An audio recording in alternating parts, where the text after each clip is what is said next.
Prosecutors in Thailand drop royal defamation case against U.S. scholar. American political science lecturer Paul Chambers stands outside the police station in Phitsanulok, Thailand, where he was arrested on charges of insulting the monarchy. Bangkok CNN. State prosecutors in Thailand announced Thursday that they don't intend to press charges against the American academic arrested for royal defamation on office punishable by up to 15 years in prison. The arrest last month of Paul Chambers, a political science lecturer at that university in the northern province of Phitsanulok had drawn concern from the academic community, especially from Asian studies scholars around the world, as well as the U.S. government. The decision not to prosecute the 58-year-old Oklahoma native doesn't immediately clear him of the charge of insulting the monarchy, also known as the lèse-majesté, or the unrelated charge of violating the Computer Crime Act, which covers online activities. The announcement that said that the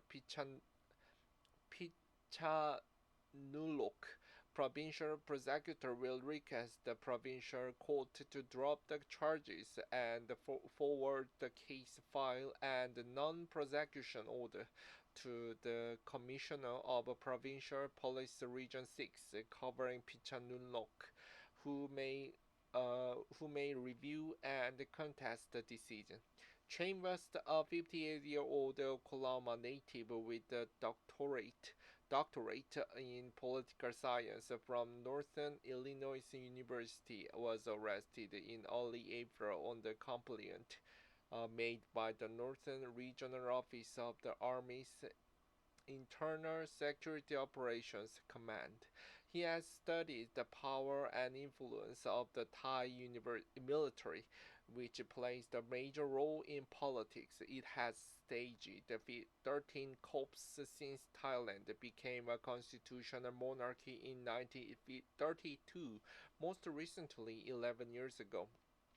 The Army's Internal Security Operations Command told Parliamentary Inquiry that it filed the complaint based on the Facebook post that translated words from the website operated by the ISEAS Yusof Ishak Institute, a think tank in Singapore, about the webinar on Thai politics that included Chambers as the participant.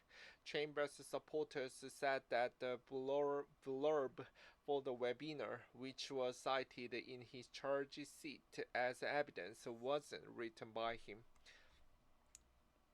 He had been jailed in April for 2 nights after reporting himself to the Phitsanulok police and then granted release on bail with several conditions, including wearing an ankle monitor.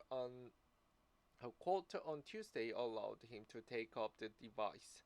Chambers' visa was revoked at the time of his arrest on the basis of the immigration law barring entry to foreigners who were deemed likely to engage in the activities contrary to public order or good morals, prostitution, people smuggling, and drug trafficking.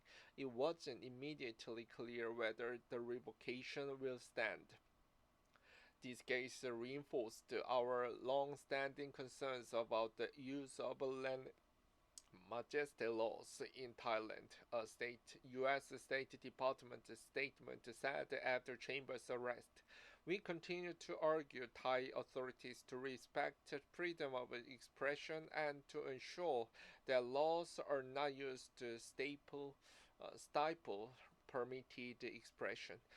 Thailand's lèse-majesté law calls for the 3 to 15 years imprisonment for anyone who defames, insult, or threaten the king, the queen, and the heir apparent or the regent. Critics say it's among the harshest such laws anywhere and also has been used to punish critics of the government and the military. The monarchy has long been considered a pillar of Thai society, and criticizing it used to be strictly taboo. Conservative Thais, especially in the military and the court, still consider it untouchable.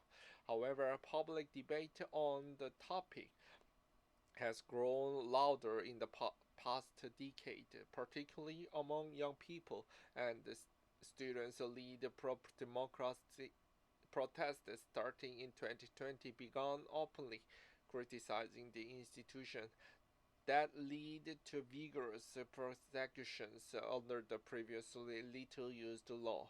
The legal aid group Thai Lawyers for Human Rights has said that since early 2020, more than 270 people, many of them students activists, have been charged with violating the law.